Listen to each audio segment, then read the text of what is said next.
Beck, in these days of, as we edge ever slowly towards marriage equality, can you just tell us the differences between a de facto relationship, a registered relationship, and marriage, please? Well, obviously, marriage as it stands at the moment is between a man and a woman.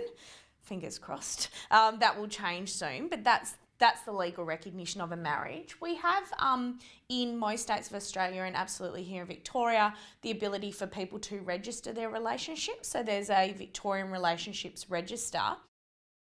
I think that's a really good tool that probably not a lot of people have taken up, because what it then does is effectively gives you a document that says we've registered our relationship, that then you can use for all kinds of things, whether that's dealing with government departments, dealing with medical people, all those sorts of things. And the other aspect of that is, as you said, what's a de facto relationship? It's a really good question because it's different depending on the context. So Centrelink, for example, have one definition of a de facto relationship.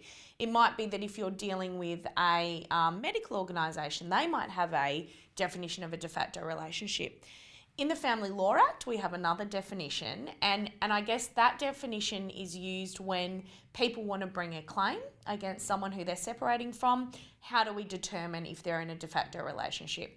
And there's a whole list of non-exhaustive factors in the Family Law Act, which are things like the interdependence they have financially, whether they have a sexual relationship, what their relationship looked like to the outside world.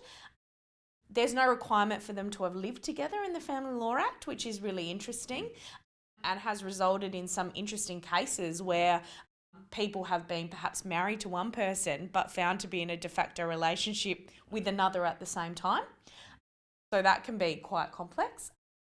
Also, I guess the other thing is that going back to the relationships register, unfortunately it's not uncommon in the family law for people to separate and to have legal disputes about whether they were in a relationship. And so we have cases where one person says, yes, we're in a de facto relationship for 10 years, and the other person says, no, we were just housemates, we might have occasionally had sex, we might have occasionally gone on a holiday together, but it wasn't a relationship. And people end up having these really drawn out court proceedings where they have to air their dirty laundry, and it's really unpleasant for everyone. So to have that registered relationship can be a really good piece of evidence to avoid that sort of thing later on.